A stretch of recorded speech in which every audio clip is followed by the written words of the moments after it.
I am 100% ready for some cozy, Christmassy holiday rom-coms. I'm ready for some wintry thrillers maybe. I'm ready for some Christmas horror, which I found a couple, which is so exciting. And I don't know, some like epic fantasy. I feel like now is the time for some like wintry, cozy fantasy.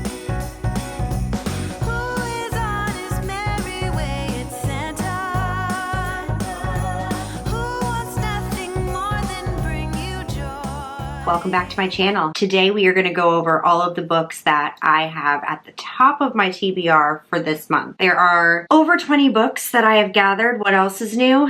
And we'll see how many of them I can get through. I have a couple of different options. Obviously, as always, I won't get through all of these, but these are the ones that I am the most excited for. Grab a cup of coffee, sit back and relax, and let's chat about all of the books that I am excited for. Also, welcome back to Jack. He's decided to come out of hiding. Took a minute. After the last video he was in, he was pretty adamant about never being in another one again. He was incredibly embarrassed by his behavior, his lack of conversational skills on camera. With some arm twisting, I was able to get him back in here. So say hi to Jack. Jack, do you have anything to say? Anything to add before we get started?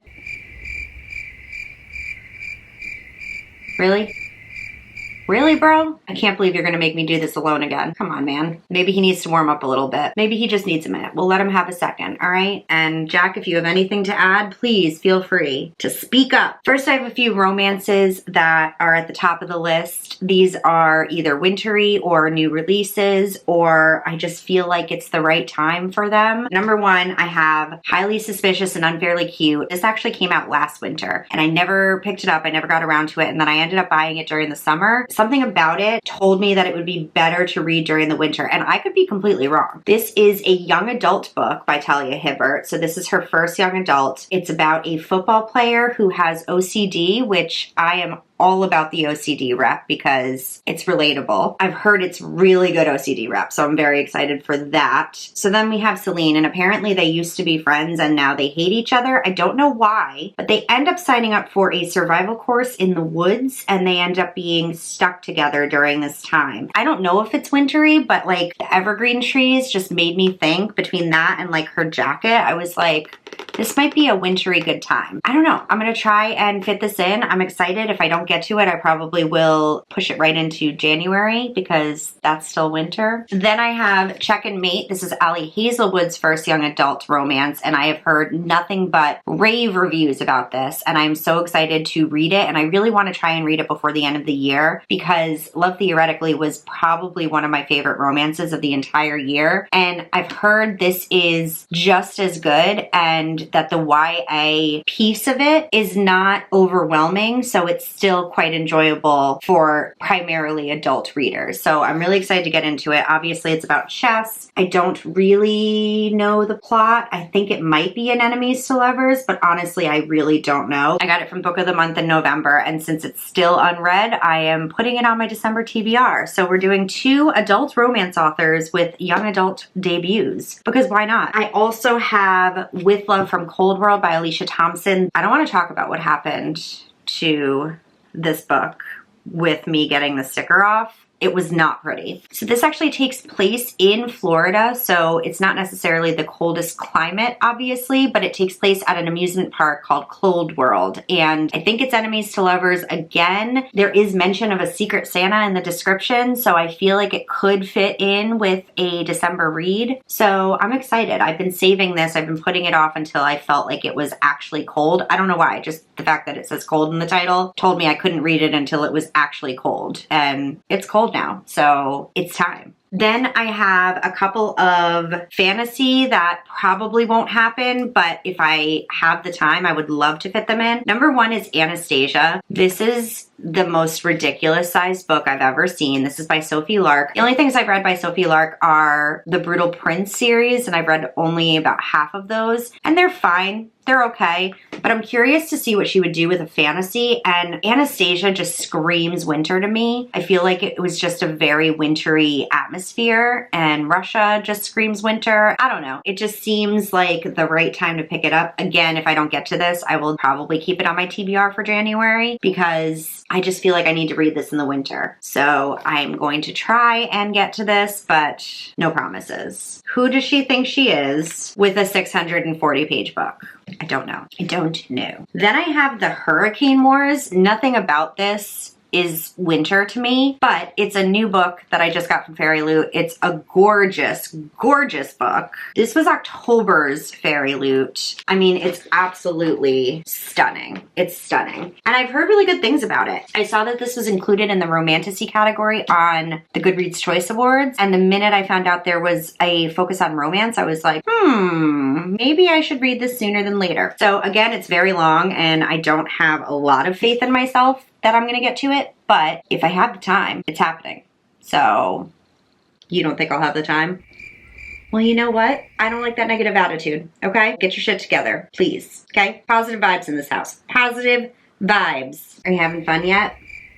Okay, I'm sorry I yelled at you, but honestly, I need you to step it up. This working relationship depends on trust and honesty. I apologize if I've hurt your feelings, okay?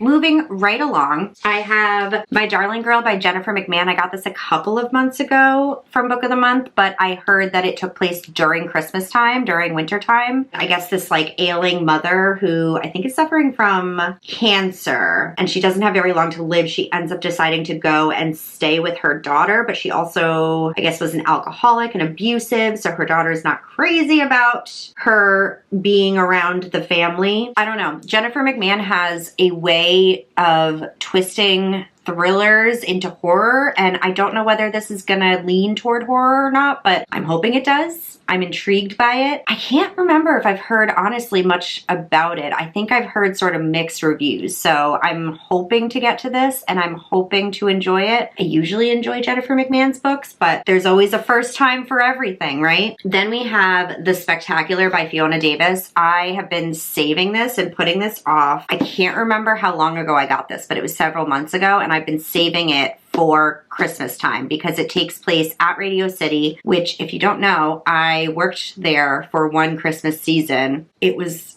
a little bit of a nightmare. So I'm a little nervous this is gonna give me some PTSD. It is historical fiction, which is also a little scary, but it takes place in 1956, and I think it's about like a newly recruited Rockette, but there's also a Big Apple bomber who's been terrorizing the citizens of New York for 16 years, and somehow those two things combined. So I don't know if the Rockette like gets attacked or if she's trying to solve this case or what the deal is. I don't know. This would be my first Fiona Davis. I've heard nothing but amazing things about Fiona Davis, but because she writes historical fiction, I tend to get nervous and don't pick them up. But I believe all of her books take place in New York City, and I live in New York City, so if I like this, I may pick up the other ones. I'm intrigued. I'm definitely intrigued. So we're gonna give this a shot, and I think because it's such a familiar location and it's with Rockettes, I think this could be a good time. I don't know. We'll see. Or it could be incredibly triggering, and all of my memories from working at Radio City will come flooding back to me, and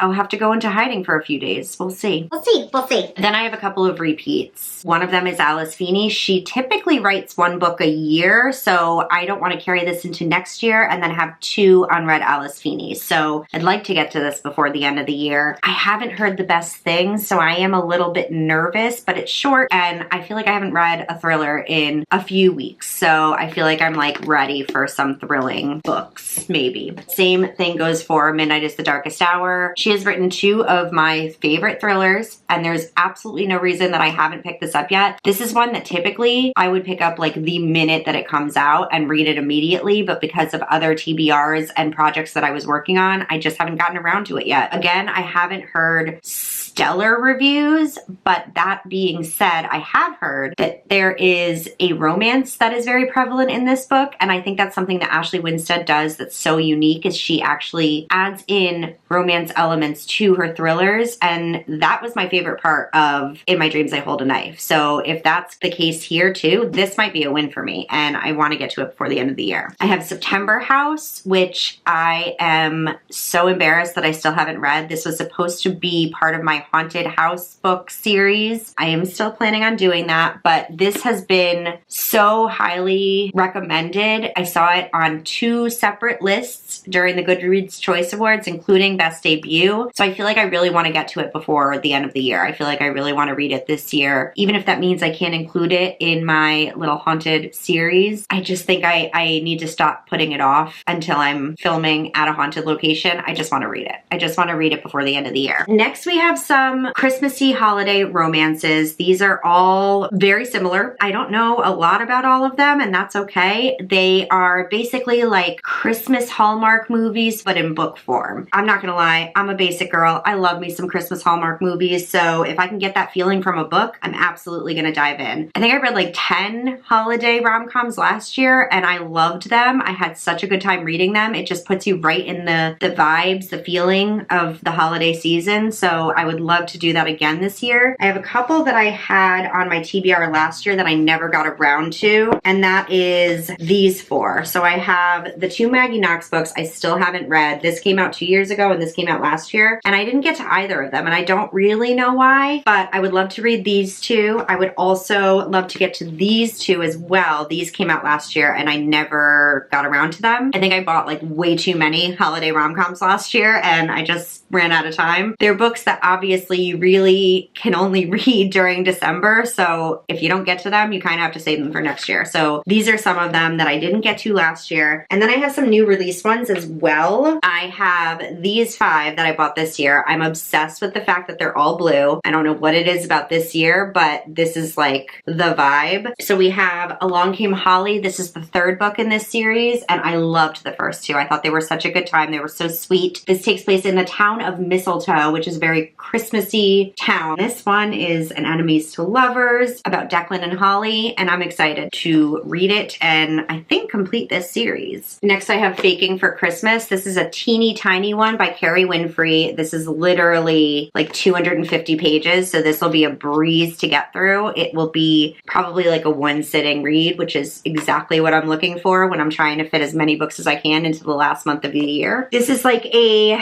fake dating, but takes it a little bit further. They end up being fake married with a fake family, fake children, in order to, I guess, impress her boss or something. I don't really know. I don't really want to know. It's cute. It's Christmassy. It's short. I want to read it. Then we have the incomparable Tessa Bailey. She is one of my favorite romance authors, although I have not loved a couple of her releases this year, but I'm hoping this will right the ship for me because she's a great author. She spits out so many books every year that like there's bound to be some that don't work for you, but she is very steamy. I would say every 3 books I read, one is like a no, one is like a and then one is like a, oh my God, that was such a good book. So I'm hoping this is that one. This is about the children of music royalty, these people that were in a rock and roll band that was incredibly popular. These 2 children have been charged with getting their parents to participate in like a holiday concert, and I don't think they like each other, which I'm sensing a theme. I feel like a lot of these books are enemies to lovers, hate to love, and like, I'm okay with that. I guess that's my thing. Then we have Snowed In for Christmas. Yet again, this is an enemies to lovers. These people get stuck. They work on a college campus and I guess they get stuck together, snowed in. It's a sorority mom and a football coach at this college. They end up being blizzard buddies, which just sounds delightful, doesn't it? Finally, I have A Winter in New York. This is the one I'm most trepidatious about because I don't love the plot. And Josie Silver is hit or miss for me. I absolutely loved One Day in December, but some of her other releases have not really worked for me. So I'm not really sure how I'm gonna feel, but because it takes place in New York, I think it would be fun to read it and maybe go visit some of the like Christmassy New York-y locations in the city while I'm doing so. There's also one more called The Christmas Fix. I probably will just get it on Kindle, honestly. A lot of times Lucy's Score is in Kindle Unlimited, and if I love it, I will buy the physical copy, but I need to chill. After doing such a major unhaul recently, I need to chill on what I'm purchasing, so I haven't picked it up physically yet. What caught my eye is it does take place in Connecticut, so this this might be a fun one to bring home for the holidays with me. A couple others I don't have my hands on yet. I have my eye on The Christmas Guest. This is by Peter Swanson, who is certainly not an auto-buy author, but I love the idea of a Christmassy thriller. It's a short book. I've been waiting for it to come out, and I actually ran into Shakespeare & Co. the last time I was there, and I looked for it because I think it had just released and I was gonna pick it up. And then I saw that it was about this thin, and I was like, okay, am I gonna spend 20 something dollars on a basically novella? So I decided to save my money, and I'm probably gonna try and get it on Kindle for a little bit less because it's only 104 pages. But it sounds interesting. Spine-chilling novella in which an American art student in London is invited to join a classmate for the holidays in her family's manor. Behind the holly and pine boughs, secrets are about to unravel, revealing the seemingly charming English village's grim history. I don't know, it sounds like fun, and it's a novella, so it'll be a quick and easy no-brainer, I think. We'll see if it's good. I seriously cannot find this book. What the hell? Oh my god. Did I literally imagine this book? Oh,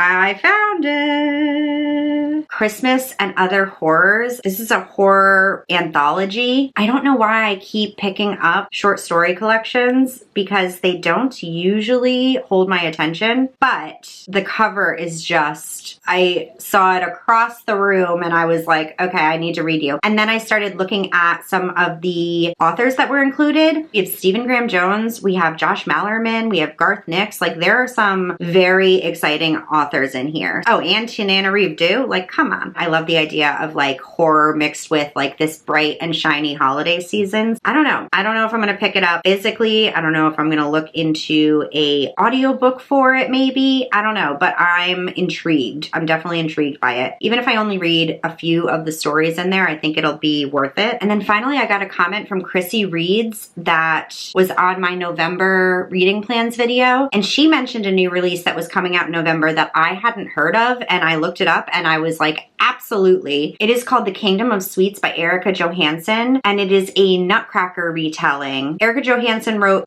Queen of the Tearling. I started looking into this book and I was absolutely down. Absolutely down. So I would love to pick this up. This was released on November 28th, and I have heard whisperings that it is going to be a December Book of the Month choice. So I'm absolutely planning on picking that up. If not, I'm going to pick it up anyway. But I'm very excited to get into this because it sounds so fun, and I don't think I've ever read a Nutcracker retelling, but like that in itself, Nutcracker is like so creepy. I don't know, this could be a really funny. This could be a really fun fantasy read for December. Thank you, Chrissy, for recommending it because I would not have heard of it without that. And I'm so excited. I'm so excited. So that is everything. That is all of the books that I have on my list for this month. Once again, we'll see how many I get to, but I'm excited. I'm excited for some holiday reads, some chilly, wintry, cozy reads. I'm excited to just like curl up by the fire on the TV. I live in New York City. I don't have a fireplace. Curl up by the Christmas tree and just like stay up all night reading in the dark. Like, that just sounds so cozy and fun. We'll see how many of these I get to. We can all sit back and laugh in January when we find out that I've only read a couple of them. But thank you so much for joining me. Thank you to Jack for being my moral support, even if he didn't participate at all. He was here in spirit, looking out for me, making sure I don't skip anything or forget anything. I wish he could have helped me with that horror book title, but I mean, whatever. So that's everything. Thank you so much for watching. Let me know what is on your December TBR because I'm dying to know. And obviously, some of you know about books that I have not heard of, so please tell me if I'm missing something that I should have in my TBR for this month. Let me know what you're excited for, what you're reading. If you made it this far into the video, let's leave a snowflake emoji for the winter season in the comments down below. Sound like a plan? What do you think? Cool. Thank you so much for watching. I will see you in another video very soon.